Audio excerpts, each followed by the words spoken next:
நீங்கள் என்னைக்காவது உங்களை அன்லக்கின்னு நினச்சிருக்கீங்களா? ஏன் நமக்கு மட்டும் 1% கூட லக்கி இல்லைன்னு என்னைக்காவது தோணியிருக்கா? அப்போ கண்டிப்பாக உங்களுக்கு தான் இந்த வீடியோ. மறக்காமல் இந்த வீடியோவை ஃபுல்லாக பாருங்கள்.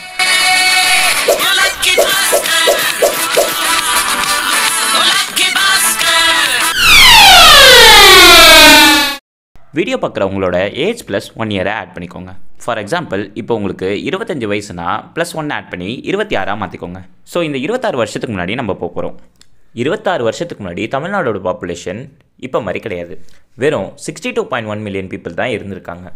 அதில் யூத் கேட்டகரின்னு பார்க்கும்போது 15 வயசுலேருந்து 29 வயசுக்குள்ளே இருக்கவங்க வெறும் 18.5 மில்லியன் பீப்புள் தான் இருந்திருக்காங்க. இதில் ஏன் நான் 15 வயசுலேருந்தே ஆட் பண்ணுறேன்னா, அந்த காலத்தில் சைல்டு மேரேஜஸும் அதிகமாகவே இருந்திருக்கு. இந்த 18.5 மில்லியன் யூத்ஸில் வெறும் 9.33 மில்லியன் மேல்ஸும் 9.17 மில்லியன் ஃபீமேல்ஸும் இருக்காங்க. ஸோ காமனாக ஒரு மேல், அதாவது உங்கள் அப்பா அவரோட ப்ரைம் பீரியடில் கிட்டத்தட்ட 500லேருந்து 2000 பொண்ணுங்களை வரைக்கும் பார்த்துருப்பாரு. அந்த 2000 பொண்ணுங்கள்லேருந்து ஒரே ஒரு பொண்ணை மட்டும் காதல், கட்டாயம், காமம், கரிசனம், அன்பு, அழகு, இது மாதிரி ஏதோ ஒரு ரீசனுக்காக உங்கள் அம்மாவை சூஸ் பண்ணியிருப்பார். உங்கள் அம்மாவை மட்டும் அவர் சூஸ் பண்ணலன்னா கண்டிப்பாக இந்த இடத்துல நீங்கள் இருந்திருக்கவே மாட்டீங்க. ஸோ இங்கேயே அந்த லக் ஃபேக்டர் ரொம்ப முக்கியமான ஒரு ரோலை ப்ளே பண்ணுது. இஃப் சப்போஸ் உங்கள் அப்பா உங்கள் அம்மாவை மீட் பண்ணாமலே போயிருந்தா நீங்கள் பிறக்கிறதுக்கு பாசிபிலிட்டியே இல்லாமல் போயிருக்கும். ஓகே, இப்போ உங்கள் அப்பா அம்மாவும் கல்யாணம் பண்ணிக்கிறாங்க. அப்போ நீங்கள் பிறந்துடுவீங்கன்னு நினச்சிங்கன்னா அங்கே தான் நிறைய ட்விஸ்ட் அண்ட் டர்ன்ஸ் இருக்குது. அது என்னென்னா, ஒரு ஆவரேஜ் மேலுக்கு ஒரு நாளைக்கு 100 to 300 மில்லியன் ஸ்பெர்ம் செல்ஸ் மட்டும் உருவாகுது. பட் அன்ஃபார்ச்சுனேட்லி ஒரு சிங்கிள் எஜாக்குலேஷனில் 20 to 100 மில்லியன் ஸ்பெர்ம் செல்ஸ் வெளியே வருது. இதை ஏன் நான் அழுத்தி சொல்கிறேன்னா, ஒரு ஆவரேஜ் மேல் அவனோட லைஃப் டைமில் அட்லீஸ்ட் 1500 டைம்ஸ் ஆகுது மாஸ்டர்பேட் பண்ணியிருப்பான். ஸோ அந்த 1500 டைம்ஸ் எஜாக்குலேஷனில் நீங்கள் உருவாக காரணமாக இருந்த ஸ்பெர்ம் செல்லும் இருந்திருந்தால் கண்டிப்பாக நீங்கள் வீணடிக்கப்பட்ட விந்தாக தான் ஆகியிருப்பீங்க. ஓகே, இப் சப்போஸ் நீங்கள் உருவாக காரணமாக இருந்த ஸ்பெர்ம் செல் மாஸ்டர்பேஷன் அப்போ வெளில வரல, இன்டர்கோர்ஸ் அப்போ தான் வெளில வந்துச்சு அப்படின்னாலும் இந்தியாவில் 1968லேருந்தே காண்டம்ஸ்லாம் விற்க ஆரம்பிச்சிட்டாங்க. இஃப் சப்போஸ் உங்கள் அப்பா அம்மா நீங்கள் வேணான்னு முடிவு பண்ணியிருந்தா என்ன நடந்திருக்குன்னு உங்களுக்கே தெரியும். வேணாம்.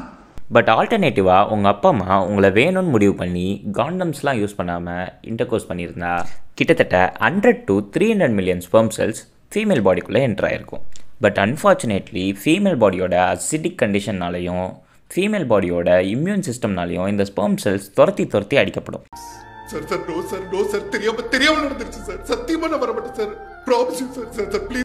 வெறும் ஃபியூ ஹண்ட்ரட்ஸ்லேருந்து ஃபியூ தௌசண்ட் ஸ்பெர்ம் செல்ஸ் மட்டும்தான் ஃபெலோப்பியன் டியூப்குள்ளேயே போகும். மீதி எல்லாமே இது போகிற பாத்லேயே செத்து போயிடும்.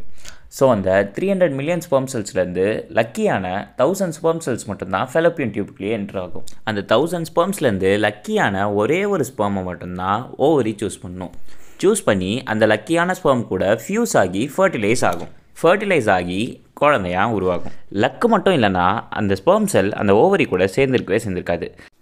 ஸோ அந்த லக் ஃபேக்டரை வச்சு மட்டும்தான் அந்த குழந்தையே ஃபார்ம் ஆயிடுச்சு. அந்த குழந்தை தான் நீங்கள். இன்னுமே புரியாதவங்களுக்கு தெளிவாக சொல்லணும்னா, 4.6 பில்லியன் வருஷம் முன்னாடி மில்கிவே கேலக்சியில் நெபுலா ஃபார்ம் ஆகுது. அந்த ஃபார்ம் ஆன நெபுலா கோரில் நியூக்ளியர் ஃபிஷனால் இக்னைட் ஆகி அதோட கோர் தவிர எல்லா பார்ட்ஸும் வெடிஞ்சு பிரிஞ்சு பீஸாக ஆகுது. அந்த நெபுலாவோட உடஞ்ச பீசஸ் தான் பிளானட்ஸ். அதோட கோர் தான் சன்.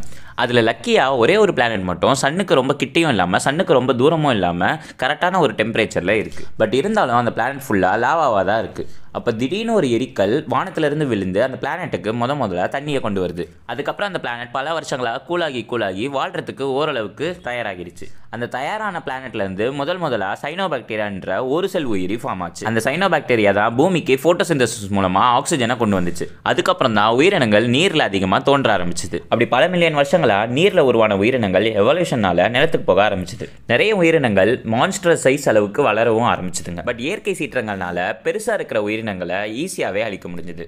சின்னதாக இருக்க உயிரினங்கள் லக்கியாக எஸ்கேப் ஆயிடுச்சு. அப்படி தப்பிச்ச உயிரினங்களில் குரங்குன்ற ஒரு உயிரினம் மட்டும் பரிணாம வளர்ச்சி அடைந்து மனுஷனாக மாறிச்சு. இந்த மனுஷங்களே ஹோமோ எபிலிஸ், ஹோமோ எரெக்டஸ், நியண்டர்தல்மேன் அது மாதிரி நிறைய வேரியன்ஸில் பரிணாம வளர்ச்சி அடைஞ்சாங்க. பட் அதில் லக்கியாக ஹோமோசாப்பியன்ஸ் மட்டும்தான் அடுத்த லெவலுக்கு போனாங்க. அந்த ஹோமோசாப்பியன்ஸ் தான் நம்ம. அந்த ஹோமோசாப்பியன்ஸ் நிறைய விஷயங்களை கடந்து வர வேண்டியிருந்தது. அந்த ஹோமோசாப்பியன்ஸில் நம்ம முன்னோர்கள் மன்னராட்சி, slavery, disease, World War I, பிரிட்டிஷோட கொலானியலிசம், World War II இது மாதிரி எல்லாத்துலேயும் லக்கியாக தப்பிச்சு உயிர் பிழைச்சாங்க. உயிர் படைச்சது மட்டும் இல்லாமல் உங்கள் அப்பா அம்மாவுக்கும் உயிர் கொடுத்தாங்க.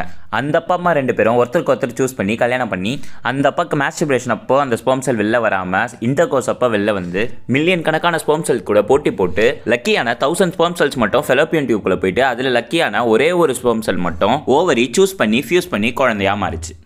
அந்த குழந்தை தான் நீங்கள். அப்போ யோசிச்சு பாருங்கள் நீங்கள் எவ்வளோ லக்கின்ட்டு. இப்பயுமே உங்கள் லக்கு மேலே உங்களுக்கு சந்தேகமாக இருந்ததுன்னா நல்லா யோசிச்சு பாருங்களேன். தப்பி தவறி நீங்கள் உங்கள் அப்பா அம்மாவுக்கு பிறக்காம ராயன் ஃபேமிலியில் பிறந்திருந்தா என்ன ஆகிருக்குன்ட்டு. உங்கள் குடும்பத்தில் பிறந்த குழந்தை எனக்கு வேணாம், இல்லை நீங்களே வச்சுக்கோங்க. இதெல்லாம் நான் ஏன் சொல்கிறேன்னா, இந்த புது வருஷமாவது நீங்கள் அன்லக்கின்னு நினச்சி நிறைய விஷயங்களை ட்ரை பண்ணாமல் நீங்கள் லக்கி தானே உணர்ந்துட்டு உங்கள் வாழ்க்கையில் முன்னேறதுக்கு எஃபர்ட்டை போடுங்க. அது ஏன் ஜனவரி 31 வரும்போது நியூ இயர் கொண்டாடுறீங்கன்னு கேட்குற மாதிரி இருக்கு சார். ஜனவரி 31 வந்தால் தானே சார் நியூ இயர் கொண்டாட முடியும்.